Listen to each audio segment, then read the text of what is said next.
Fala galerinha, pessoal aí que acompanha a gente, todos os inscritos e não inscritos, né, ocultos. Tem muita Sabemos, gente que se inscreve, né? Opa, mas assiste. Vários pacientes aí falando, ó, doutor, eu acabo não seguindo porque o pessoal lá de casa usa o mesmo computador, então fica meio assim, mas a gente sabe que acompanha. Então, para todos vocês, né? Caso de hoje, estou tratando HPV há 5 anos e sempre tive muitas dúvidas. Vocês conseguiram me tranquilizar que não tinha mais nada e que o HPV estava latente. Foi um alívio e voltei a ter uma vida normal. E aí, meu? O que você conta sobre esse caso? É uma mulher, né, de 23 anos, no Paraná.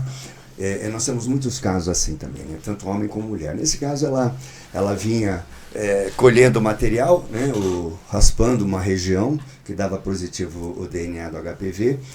Na mulher, a gente sempre é importante, como protocolo, raspar o colo do útero para saber se tem DNA oncogênico e não oncogênico, né? Mais grave ou menos grave, porque você sabe que o acompanhamento em relação a câncer do colo do útero, quando o HPV é mais grave, você acompanha mais de perto, né? Nesse caso, o HPV dela não era o mais oncogênico, era um HPV menos grave, e ela tinha feito vários tratamentos, e toda vez que ela colhia material da vagina, dava positivo DNA não oncogênico, não grave. E ela acabava desesperada e repetia vários tratamentos. Então ela estava sendo super tratada, né?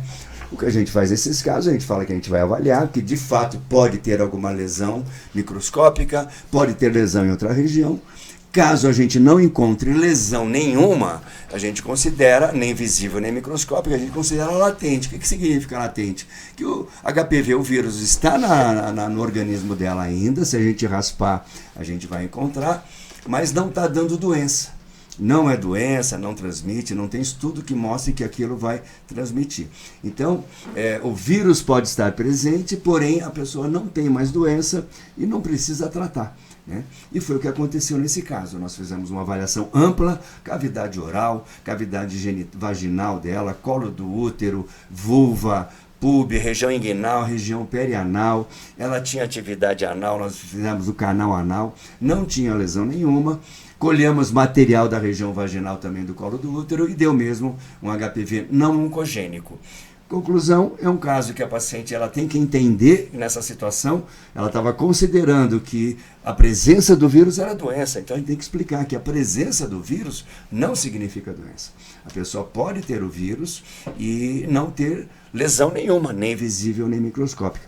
Isso também é muito comum em homens. Às vezes vem homens raspando a região do pênis, raspando a uretra, e dá positivo e começam a entrar com cremes, tratamentos, e se você for procurar lesão, você não encontra nada.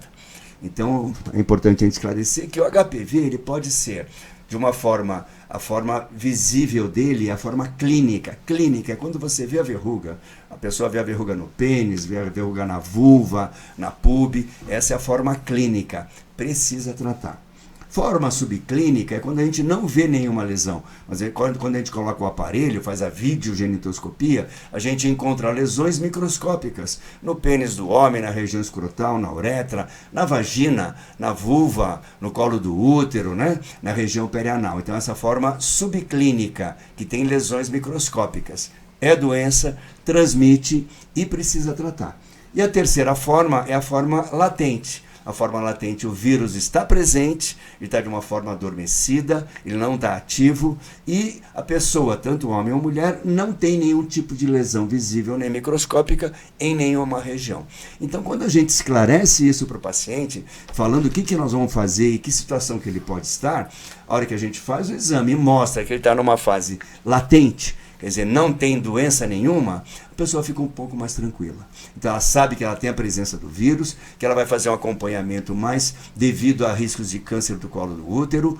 Pode ser que com o tempo esse vírus seja eliminado do organismo, pode ser que não. Então a gente diz que não é a preocupação da gente a presença do vírus ali, mas sim é a resposta dela em não ter doença nenhuma. E esses casos muitas vezes, tanto em homem como mulher, são super tratados, né? Tratam além do que precisa, porque esse caso não precisa de tratamento, que é um caso de uma forma latente. Basicamente isso, né, João? Acho que você foi impecável aí nos comentários. Já tivemos diversos casos né, dessa forma, que a gente acaba tendo que, né, investigar de forma até muito mais cuidadosa e minuciosa, porque para dar certeza para a pessoa que ela não tem doença.